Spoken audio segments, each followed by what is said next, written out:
Alright guys, so we're going to talk about solids today, and we're going to talk about three types of solids. This is the second half of 11.1 that I wanted to get split up because there's a lot to cover of it, especially when you guys saw with the unit cells. There's a lot going on there. So let's split it up. We're going to go over three types of solids today, and I have some things I want to cover at the end too really quickly. But first we're going to talk about molecular solids. Molecular solids are molecules that are held together by intermolecular forces, and these are forces that are in between molecules.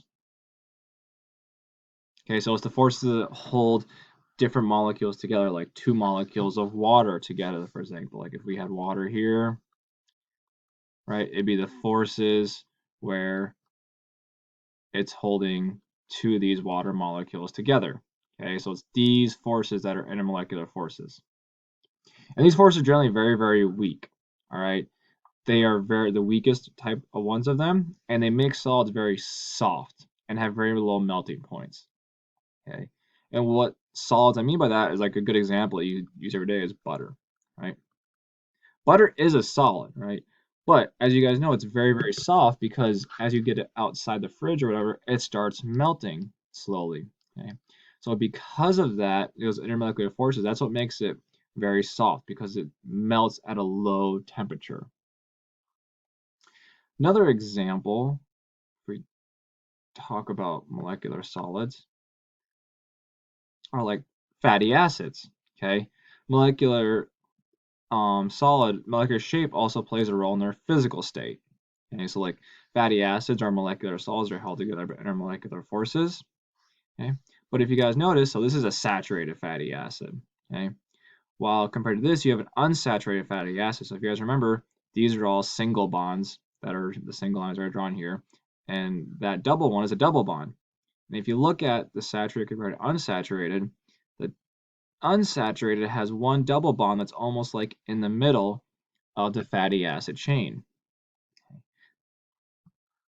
And if you, sorry, I had a cough there, but if you look at it, okay, this double bond really makes an effect on its physical state. Like for example, if you guys don't remember, unsaturated fatty acids are actually the ones that are better for you, that are healthier for you because of this double bond, right? This double bond changes its physical state because at room temperature, saturated fatty acids are liquids, which makes them easier to digest, easier to use up.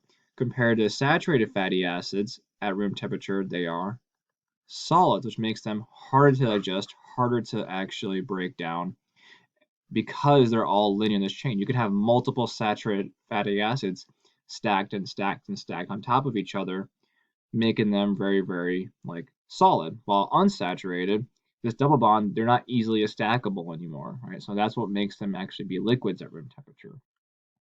So that really plays a role in how they actually behave too, especially with our bodies.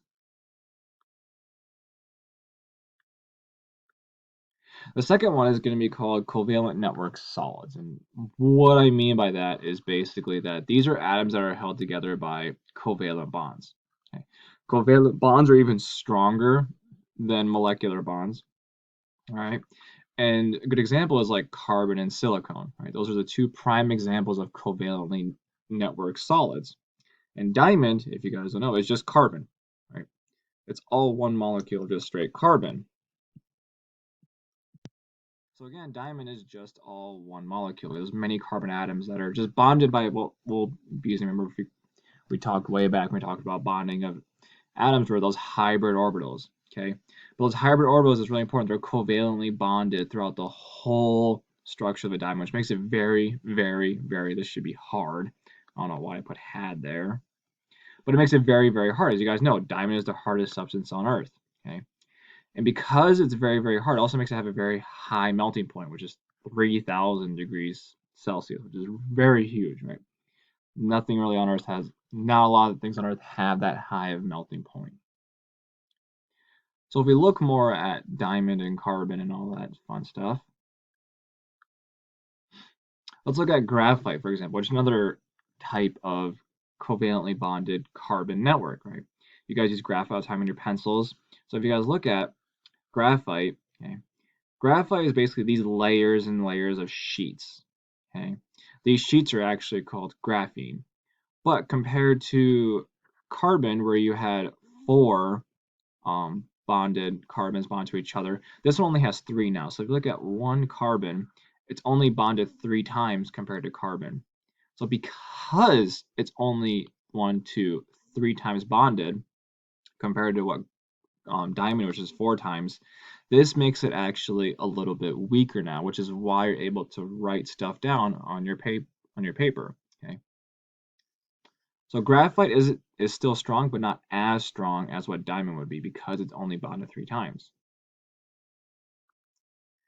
If you look more at that, okay, if you look more at how graphite works, okay, these forces, these blue lines, okay, what's going on here is you have pi bonds that are occurring.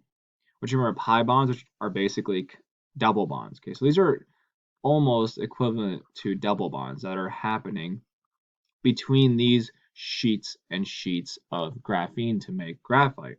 Okay? But these weak double bonds here, so all these guys, allow them to slide over past one another. So they're basically almost sliding across each other like you would slide 2 pieces of paper. But that's what allows you to have pencils, because every time you write on the pencil, one of these sheets gets put on the paper, and then it keeps going, and then you eventually would have none left over. So that's how you actually use up all that graphite.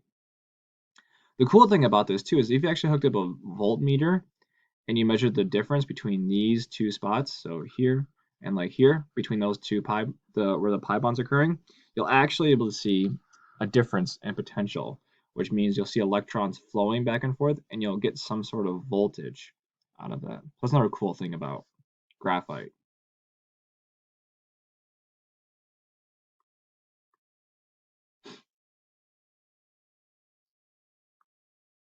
Another example of a covalently bond, when we said how carbon, diamond, and silicon are the 2 main ones, the silicon example is quartz, which is silicon dioxide.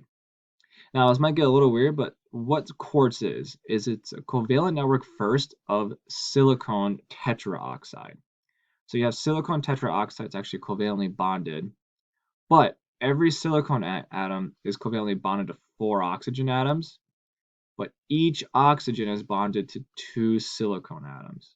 And that's why we actually kind of simplify it down into silicon dioxide instead. So it's a little bit weird because you think it would just be silicon tetraoxide, but because of how the bonding is actually occurring within the structure, we actually kind of simplify it as silicon dioxide. But this is another example of a covalent network solid, which isn't as strong as diamond because you have more elements occurring in here, while diamond is just simply pure carbon. Okay? And then you can also look at just pure silicon. Okay? Silicon forms a covalent network with itself too, like carbon does, but it's still not as strong. So we first talked about like some molecular solids that are the softest, covalent network solids, which are sometimes can be the hardest because you have like quartz and diamond. And then the last one we'll talk about, just going over characteristics again, sorry, of these guys. So remember, they're generally very hard, very high melting points for covalent network solids. But now let's talk about metallic solids, okay?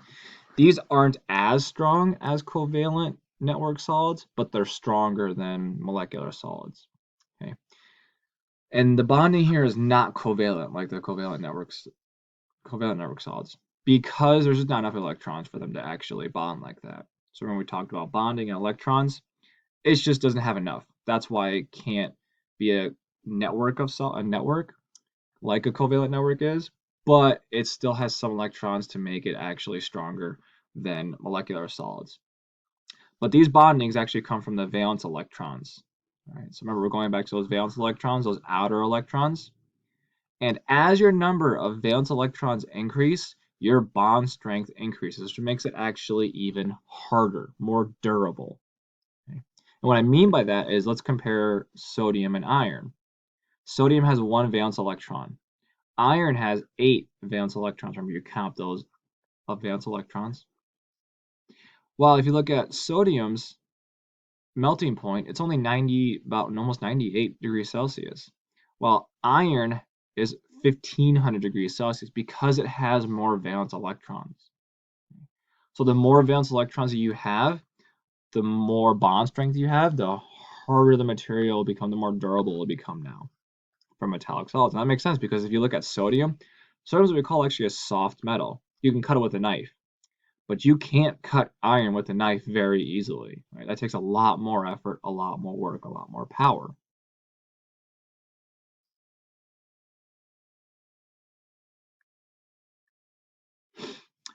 And the other thing about metallic bonding, okay, so look at metallic bonding. These positive things are your protons or the nuclei, and then you have electrons, these dots, these valence electrons, moving throughout this whole structure. Okay, so these are your positively charged ions, your nuclei in here. These electrons are moving freely throughout the solid, and because these electrons can move freely, like this guy can move over here, this guy can go over here, this guy can go here, here, they're allowed to conduct electricity because they're so free flowing within that metallic bonding structure. And because it conducts electricity, it can also conduct heat. Right? So that's what makes metals very nice for electric stuff like copper and all those things because they have these electrons that are free flowing that allows them to actually conduct heat. And the last part is that they're very also malleable, as you guys know. Because of this structure and how the electrons can move throughout, we can shape them however we want to, right? They're not like diamond, which is very, very, very hard to actually shape into what we want, okay? While all metals are a lot more malleable, we can shape them what we want, which you see all the time in everything that we use, especially like aluminum, for example.